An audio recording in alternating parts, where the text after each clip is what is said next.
Hello friends, welcome back to my channel. कैसे हो आप सब? आई होप आप सब ठीक होंगे। दोस्तों, आज हम जानेंगे कुएं के पानी की कहानी। एक किसान बहुत परेशान था। उसे अपने खेतों को सींचने के लिए पानी की ज़रूरत थी, इसलिए वो कई दिनों से अपनी ज़मीन के आसपास किसी कुएं की तलाश कर रहा था। इस तलाश में वो घूम ही रहा था कि अचानक उसे एक कुआं दिखा।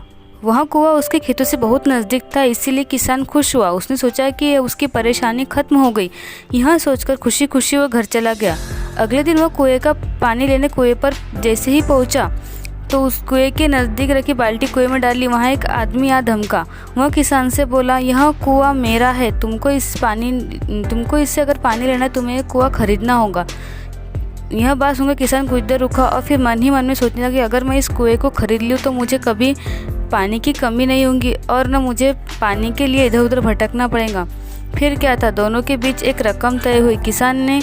किसान के पास उतने पैसे तो नहीं थे, लेकिन वह यह मौका छोड़ना नहीं चाहता था। इसीलिए किसान ने उस आदमी को अगले दिन वह रकम देने का वादा किया और घर की ओर चल दिया। किसान के लिए कुआं खरीदने का यह अच्छा मौका था, इसीलिए वह इस काम में ज़रा भी देर नहीं करना चाहता था।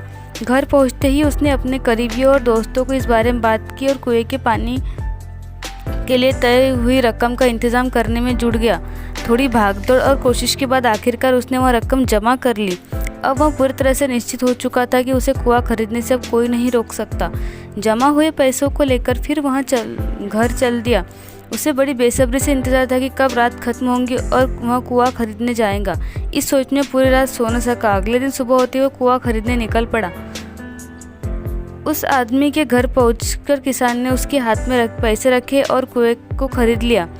अब तो कुआं किसान का हो गया था, तो फिर उसने पानी निकालने में देर नहीं की। जैसे ही किसान ने कुएं से पानी निकालने के लिए बाल्टी उठाई तो उस आदमी ने फिर बोला, ठहरो, तुम इस कुएं का पानी नहीं निकाल सकते हो। मैंने तुम्हें कुआं बेचा है, कुएं का पानी अभी भी मेरा है। किसान मायूस हो गया और न्याय के लिए राजा के दरबार में शिकायत करने पहुंच गया। मालूम है उस राजा का नाम क्या था? राजा अकबर। राजा अकबर ने उस किसान की पूरी कहानी सुनी और फिर उस आदमी को दरबार में बुलाया जिसने वह कुआं बेचा था। राजा का फरमान सुनते ही वह आदमी भागा भागा दरबार में हाजिर हो गया। राजा ने उससे पूछा, जब तुमने इस किसान को अपना कुआं बेच दिया तो फिर इसे पानी क्यों नहीं लेने दे रहे हो? आदमी बोला, महाराज, मैंने इसे केवल कुआं बेचा था, पानी नहीं। यह बात सुनकर राजा भी सोच में पड़ गए। उन्होंने कहा, बात तो यह पते की कर रहा है, कुआं बेचा है, पानी तो नहीं। काफ़ी देर सोचने के बाद इस समस्या को सुलझाने के लिए नाकाम हो गए तो उन्होंने बीरबल को बुलाया। बीरबल बहुत ही बुद्धिमान था, इसलिए राजा अकबर किसी मामले में फैसले लेने से पहले उसकी राय ज़रूर लेते थे।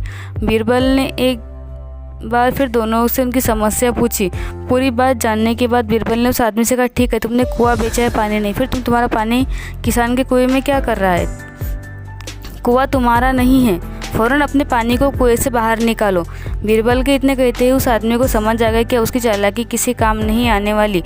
उसने फिर राजा से फ़ौरन माफ़ी मांगी और माना कि कुएं के साथ उसके पानी पर भी किसान का पूरा अधिकार है।